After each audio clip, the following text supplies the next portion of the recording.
Following data is available in respect of levered and unlevered company having same businesses. Capital employed 2 lakh, EBIT 25,000, KE 12.5%. Levered company में 75,000 का डेप्ट है, equity 125. Unlevered company में डेप्ट नील है और 2 लाख की equity है. Investor is holding 12% share in levered company. Calculate the increase in annual earning of investor if he switches over is holding from levered to unlevered company. ये arbitrage process का question है. पहले तो हम इन दोनों की मार्केट वैल्यू कैलकुलेट करते हैं, लीवर्ड कंपनी की और अनलीवर्ड कंपनी की.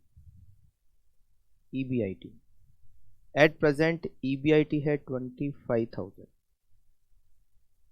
इसमें से माइनस करते हैं इंटरेस्ट. 75,000 का 8% होता है 6,000. इंटरेस्ट यहाँ पर नहीं है. रिजल्ट आएगा डिविडेंड. डिविडेंड 19,000 और 25,000. इसमें डिवाइड करेंगे KE का. KE 12.5%. तो market value of share 19,000 divided by 12.5%, 152, and 25,000 divided by 12.5%, it is 2 lakh. डेप्ट इसमें ऐड करेंगे जो कि 75,000 के हैं लीवर्ड कंपनी में, अनलीवर्ड में nil. Market value of firm it is 2,27,000 and यहाँ पर 2 लाख. इन्वेस्टमेंट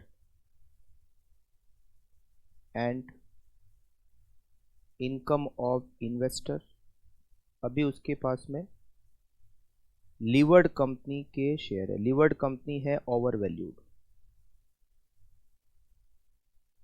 इन्वेस्टमेंट कितना है उसका, यहाँ मार्केट वैल्यू ऑफ शेयर है 152 और उसका इन्वेस्टमेंट है 12%.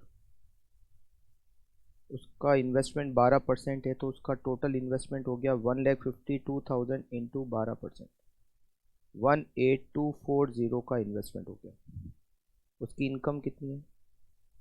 इस कंपनी में डिविडेंड है 19,000. उसका 12% उसको मिलेगा. 19,000 का 12%, 2280. अब वो इस कंपनी के अगर शेयर बेच देता है, सेल वैल्यू ऑफ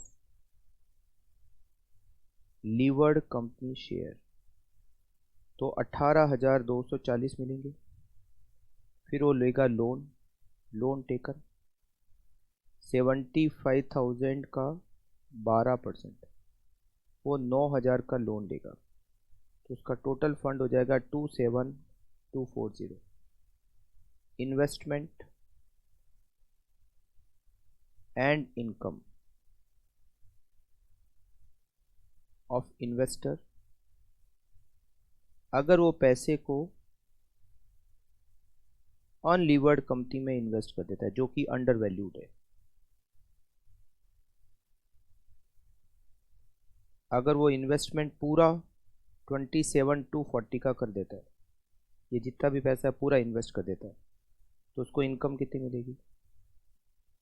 इस कंपनी में डिविडेंड की इनकम है 25,000, 2 लाख की शेयर की वैल्यू पर. 25,000 की इनकम है 2 लाख की शेयर की वैल्यू पर.